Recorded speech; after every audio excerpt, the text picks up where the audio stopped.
The first shovel of dirt hit iron with a dull, buried clang, and Ruth Mercer stopped breathing for a beat. Moonlight laid across her dead husband's revolver while her son slept in the wagon behind her. Eli Mercer had been in the ground 6 days, yet the Colt still felt like him, as if his violence had not accepted he was gone. Before we go further, tell us in the comments where you're listening from tonight. It does a lonely heart good to know how many lamps are lit beyond its own window. Then come back here, because before sunrise that widow was going to bury every gun her husband left behind and decide what kind of man her son would become. She lowered the revolver into the hole, then the second Colt, then the rifle Eli had cleaned more faithfully than he had ever cleaned his conscience. Last came the long knife from his boot. The box she had lined with flour sacks was too small for a whole life.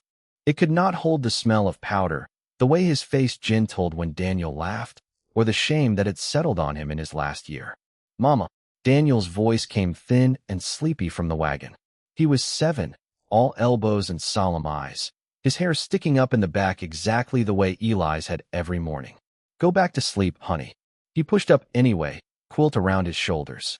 "Are those Papa's things?" Ruth looked toward the dark pasture where the wind moved through bunchgrass like whispering. She had promised herself she would not lie to the boy unless truth would break him. "They were," she said. "Now they're just iron." He frowned. "Why bury iron?" "Because men came looking for iron. Because boys reached for what their fathers left within sight. Because 2 days after the funeral, a rider with yellow teeth had stopped at her fence, looked Daniel over, and said, 'He'll be old enough soon.' Because some things grow better after they're put under the ground," she said. That answer quieted him. She filled the hole, tamped it flat, rolled a stone over the place, and stood with dirt on her hands and a hard, strange calm in her ribs. The farm smelled of damp earth, sage, mule sweat, and creek water. It was 27 acres west of Bitter Creek, 2 milk cows, a strip of wheat, a leaning smokehouse, and the little house Eli had built before folks knew him better for a gun than a hammer. The valley never called him a gunfighter if it could help it. Men found softer words depending on whether Eli's violence had once served them. Women brought pies after the funeral and watched Ruth with pity, suspicion, or relief. She had no room for any of it. Grief already crowded every corner. By dawn she had milked the cows, fed the hens, kneaded biscuit dough, and dragged the broken harrow into the yard.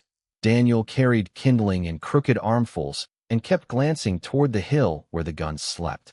He was a child who watched before he spoke. Ruth thought that might yet save him. Reverend Sutter arrived after breakfast, hat in both hands. "I passed 2 riders at the lower ford," he said. "Asked after your place. One had a scar by his eye. The other wore a black vest in this heat." Ruth's stomach tightened. Harlan Voss. Then, or one of his men. Eli had once said Voss dressed like a funeral. "Thank you," she said. Sutter glanced toward the field. "If you need help. Help has a way of drawing more witnesses than workers." He almost smiled. "The Lord sees widows, Mrs. Mercer." Ruth looked at the poor wheat. "I hope he also sees accounts due at the mercantile." After he left, she counted the money in the blue tin twice. It would cover seed or repairs, not both. It would not cover a war with men like Harlan Voss. The riders came near noon. They did not hurry. One was broad and red-necked, scar-tight near his eye. The other was lean and neat in that black vest. Harlan Voss had aged into hardness. Ruth was at the pump. Daniel stood near the hen house with a basket of eggs. "Mrs. Mercer," Voss said, touching 2 fingers to his brim. "My condolences. Eli was one of a kind. That is one way of saying it." His gaze moved over the farm, measuring boards, distance, weakness. "Eli and me had unfinished business. He is not available." "No. So now it falls to blood." Daniel looked up sharply. Ruth felt the child's hunger to know what kind of man had made him. "My son is 7, she said. "His business today is eggs and chores." Voss rested an arm on the saddle horn. "Your husband stole a ledger from me. Payroll routes, names, figures, valuable paper. He told me once if I ever came for it, he'd left a path home." Ruth kept her face still. She had seen no ledger. Marriage to a man with a past meant learning there was always one more secret room than you had counted. "Then he lied to you," she said. Voss's mouth thinned. "Eli lied poorly. He always got moral near the end. I'll be in town 3 days. After that I stop asking polite." The scarred man grinned at Daniel. Boys grow into their blood whether mamas like it or not. Ruth stepped between them. You don't speak to my son again unless I tell you. Voss studied her a moment longer, then turned his horse and rode off. When they were gone, Daniel whispered, Did Papa do bad things? The question struck harder than a threat. Ruth crouched and put her hand against his cheek. The henhouse smelled of dust and warm feathers. A meadowlark sang by the creek. Yes, she said, and some good things too. Grown people are often mixed that way. Am I like him? There it was. The point of no return arriving in a boy's voice. You are your own, she said. And as long as I draw breath, I mean to keep it that way. That night, while Daniel slept, she climbed to the attic with a lantern and a pry bar. If Eli had left a path home, she meant to find it before Harlan Voss came back. Near the chimney, beneath the third loose board, she found a packet wrapped in oilcloth and a letter with her name on it. Her hands shook before she broke the seal. Ruth, if you've opened this, the past has outlived me. The ledger is in the root cellar wall behind the peach preserves. Voss wasn't only robbing payrolls. He was buying judges, sheriffs, landmen. I kept proof. Enough to ruin him if it reaches Helena. He'll kill for it. And for our boy if he thinks blood can be bent. I am sorrier than a page can hold. Tell Daniel I love the sound of his boots on my floor. Eli. Ruth let the last line undo her for exactly 1 minute. Then she went to the cellar, pried loose the stones, and found the ledger wrapped in canvas, neat pages filled with names, sums, and land parcels changed hands after convenient deaths. There were easier choices available. She could burn it and pray Voss believed her. She could hitch the mule before dawn, take Daniel west, and become nobody somewhere else. She could choose safety, if a frightened kind of survival still counted as safety. Instead, she wrapped the ledger in flour cloth and decided that if men had spent years using fear like a fence, she was done living inside it. Morning brought heat and white dust. Ruth drove to Cottonwood Crossing with eggs, butter, and the ledger hidden beneath the feed crate. The town sat around one main street: mercantile, smithy, hotel, church, jail, saloon. She sold the eggs at Mrs. Koenig's boarding house and left Daniel with a cinnamon roll. Stay where I can find you. He sighed heavily. Stay where you can find me. Marshal Tom Hale was waiting outside the telegraph office, one shoulder against the post, hat low, like a man who had wandered accidentally into the exact spot where trouble would arrive. Mrs. Mercer, he said, town's full of bad company this week. Then I suppose you feel useful. That pulled half a smile from him. Tom was the kind of man villains ignored until too late. You have the look of someone carrying more than butter money, he said. And you have the look of a man standing in my way. He lowered his voice. Eli came to me last winter, asked what sort of evidence Helena would need to move on a county judge. Ruth stopped. Inside, the telegraph key clicked like bones. Why didn't you tell me? Because he swore he'd fix it himself. Because sometimes the least harmful choice is still the wrong one. She searched his face. If I tell you something, are you a lawman first or my neighbor? Today? Whichever one keeps you and the boy breathing. That was not a promise. It was better. She sent a wire to a territorial investigator in Helena whose name Eli had written in the letter. Come at once, stop, have ledger tying H. Voss County Judge, Sheriff, and Land Clerk to payroll raids and fraud stop widow of Eli Mercer. When she stepped out, Tom said quietly, You've crossed a line now. I buried 3 guns last night. I crossed it then. They had almost reached the boarding house when the scarred rider stepped off the boardwalk and blocked her path. Boss wants a word, he said. Tom's hand drifted near his holster. Then your boss can practice walking. The rider ignored him and looked at Daniel. Ask your pa where he hid that book, boy. Daniel's fingers tightened around the edge of his plate. Ruth slapped the man hard enough to turn his head. The boardwalk went still. Her palm burned. She was glad of it. No man speaks to my son over me, she said, low and clear, and keeps his teeth if he tries it twice. The scarred man touched his cheek, smiling now in a way that made dogs bare their throats. Tom stepped forward. Boots scraped. The piano in the saloon stumbled to silence. If you were standing where Ruth stood, with your child at your side and danger grinning in your face, what would you have done? Would you bow your head for one more quiet day, or make the whole town see what kind of men had come among them? Tell me in the comments, because that is the sort of choice that shows a person to themselves. The scarred rider backed off laughing. 3 days, widow. Then we stopped being civil. You were never civil, Ruth said. By afternoon, the town had taken sides quietly and called it caution. Mrs. Koenig slipped extra bread into Ruth's basket. Judge Weatherby rode home early. Sheriff Colburn announced that out-of-county disputes were none of Cottonwood Crossing's affair. Tom read that as plainly as she did. He brought Ruth and Daniel to the marshal's office after sundown. One room, one cot, a desk, and a barred cell that smelled of stale whiskey. Best case, he said, spreading a map. The investigator rides through tomorrow night. Worst case, Colburn learns about the wire first, and Voss comes before dawn. Ruth looked at the map. Where can riders be forced to approach one at a time? Tom's brow lifted.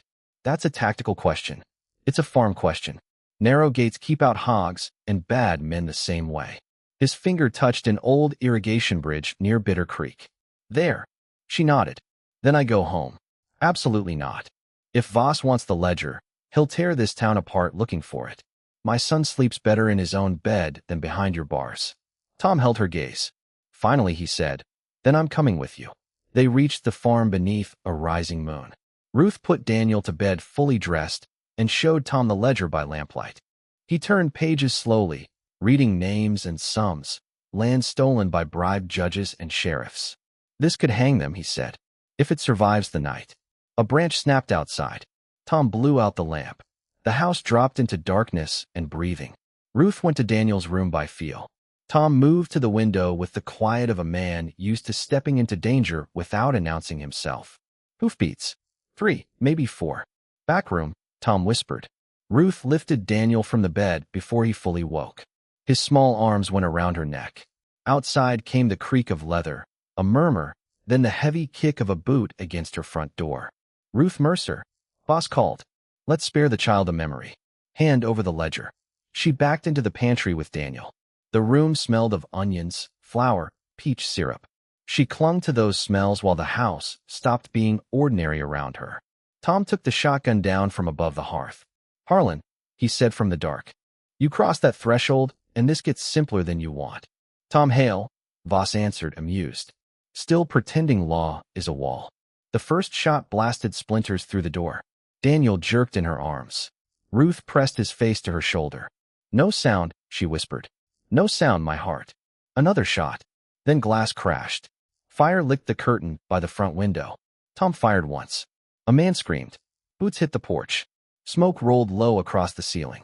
Ruth shoved open the pantry hatch and pushed Daniel into the yard. Run to the root cellar. Stay low. Do not come out unless I call your whole name. He ran. She turned and collided with the scarred rider coming around the side of the house. He grabbed her arm. She drove her elbow into his throat, snatched the little garden knife from her apron, and slashed his forearm. He cursed and let go. Bullets tore splinters from the pump beside her as she ran for the cellar. Tom emerged through smoke, one sleeve blackened. Bridge, he shouted. He flung the wrapped ledger to her. She caught it against her chest. Voss stepped through the burning doorway behind him, revolver steady, black vest glowing red in reflected fire. Your husband stole my future, he called. Don't make me bury yours beside his.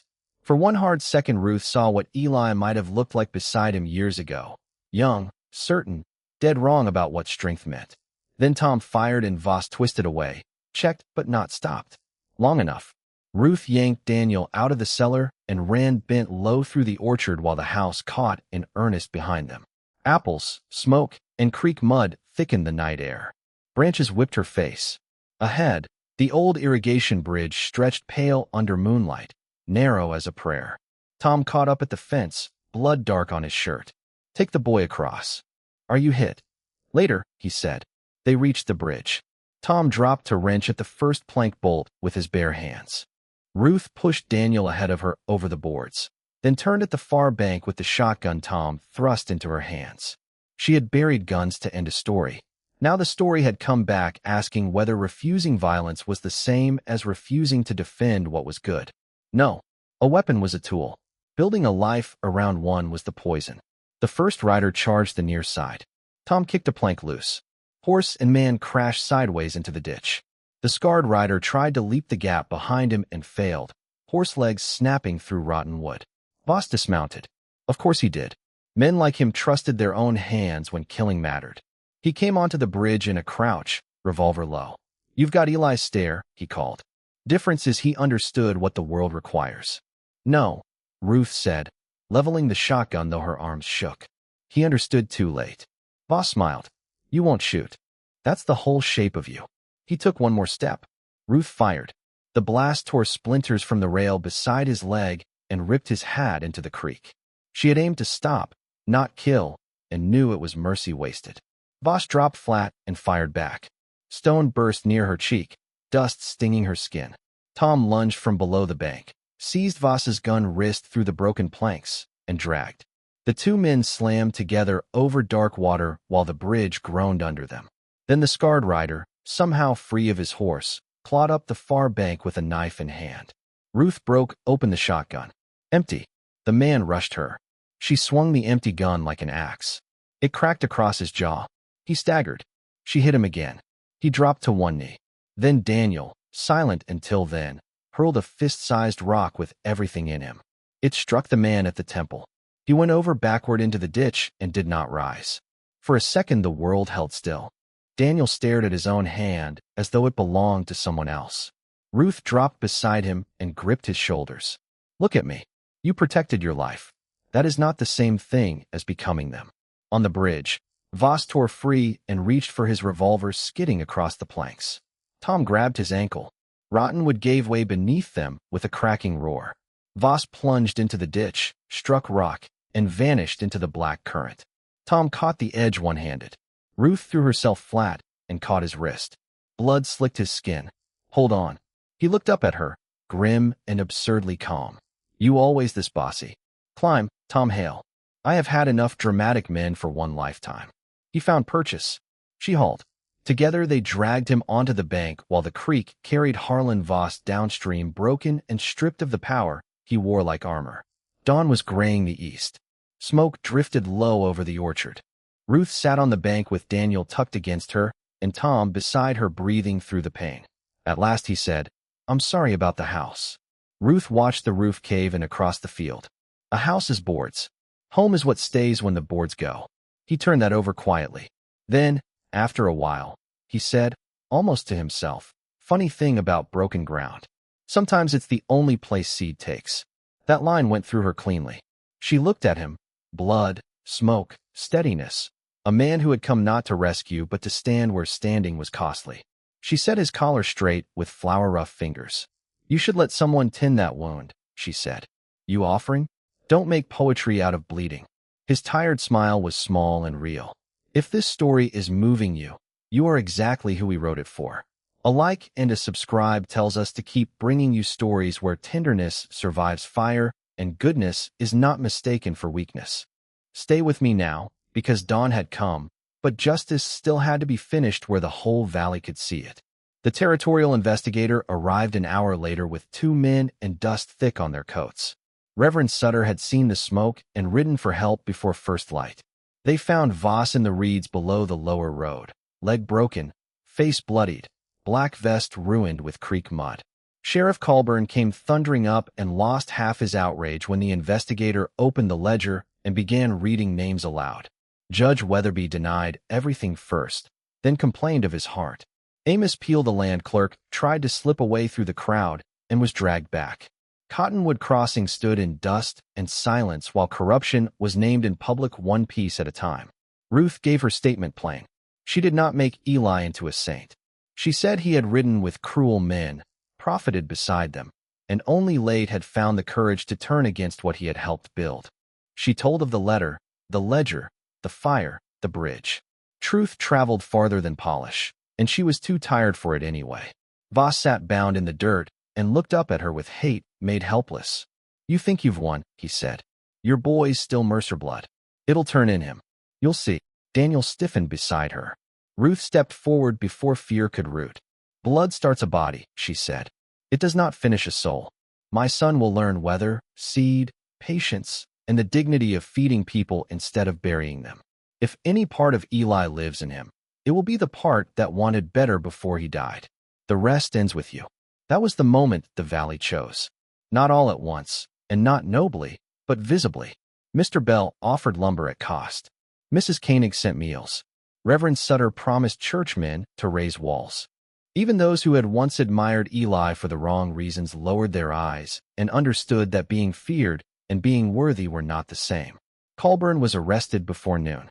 Weatherby before supper. Voss was sent north in chains after the doctor set his leg just well enough for transport and no better. The investigator took the ledger and left copies of every statement. Justice was not gentle or quick, but for once it arrived before memory soured into resignation. The work after was ordinary and therefore holy. Ash had to be shoveled. Nails had to be straightened. A roof had to be raised before weather turned. Tom stayed first because he was useful, then because he was needed, and Ruth realized those were not the same thing.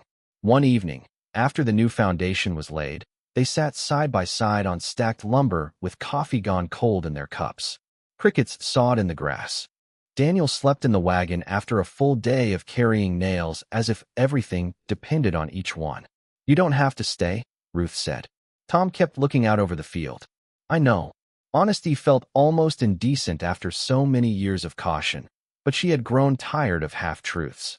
"I forgot what it was like," she said quietly, "to have someone near who didn't make me tense for the damage he might bring home." Tom rested his forearms on his knees. "I don't know what a man owes the whole world," he said, "but I know what he owes the people who trust him. He owes them consistency. He owes them truth. He owes them the work of staying kind after he's seen reasons not to be." Ruth stared at the dark field and let those words settle where old fear had lived. Then she reached into her apron and pulled out Eli's silver watch. "This was his," she said. "I don't want Daniel measuring manhood by the part of Eli that was ruled by fear. But I don't want to throw away the part that tried to change either. Keep this for me until the boy is old enough to understand both." Tom took the watch as if it were a vow. "I will." Their fingers brushed, nothing grand about it, just skin in the dark and the knowledge that some doors open without a sound. Harvest came clean that year. Not easy. Clean. Neighbors raised a new house with wider windows and a porch that caught morning first. Daniel learned rose, rainfall, calf birth, and the stern mercy of weather. When boys in town tried to bait him with his father's name, he answered with calm. "My mother buried what needed burying," he would say, and that ended it. By winter, Harlan Voss had lost his land, his partners, his appeal, and the false dignity he had worn like a second coat. Cottonwood Crossing changed in small ways after that. Men lowered their voices when speaking over widows. Clerks became more careful with deeds. Fear had been a local custom for years. Once broken, it did not fit quite so easily again. In early spring, Tom laid his marshal's badge on Ruth's kitchen table beside a plain gold ring. "Law matters," he said, "but I'd rather build something than spend my life chasing what bad men break. If you'll have me, I can mend fence, raise beans, and love you without making a spectacle of it." Ruth looked at the badge, the ring, and the flower on his sleeve. She thought of loud promises that had never made her safe, and of this quiet man who had not mistaken tenderness for weakness. "Tom Hale," she said, "if you're offering constancy, set that ring down and help me with this bread before I mistake you for decoration." He obeyed at once, which told her more than any speech could. Daniel hooped from the doorway. Later there was a wedding beneath the cottonwoods with pie instead of cake, and half the valley crying harder than the bride. But the truest beginning happened there in the kitchen, with sunlight on the table, flour on Tom's hands, and Ruth understanding that peace was not the absence of danger. It was the presence of someone who met danger without bringing it home. Years passed. Daniel grew tall and broad through the shoulders, but gentle in the places that mattered. He farmed the Mercer land and expanded it, not by threat or luck, but by patience and weather sense. Sometimes strangers asked if he was kin to the Mercer who had once killed for hire. Daniel would glance over his wheat, toward the orchard and the rebuilt bridge, and say, "I'm kin to the woman who buried that life and planted this one in its place." On late summer evenings, Ruth liked to sit on the porch with Tom, while grandchildren chased fireflies by the pump and bread cooled on the kitchen sill. One night, she watched Daniel lift his own sleepy son from the grass with a tenderness that looked heaven-sent. She leaned into Tom and said softly, "Funny thing about fear. Folks swear it passes through blood. Turns out love does too, if you give it enough seasons." The valley lay gold and still beneath the falling light, and the fields breathed around the house like a promise finally kept. Next time, We'll tell the story of a deaf woman sent to a remote ranch because her brothers were ashamed of her, and the widowed horse breeder who saw her worth before anyone else dared to.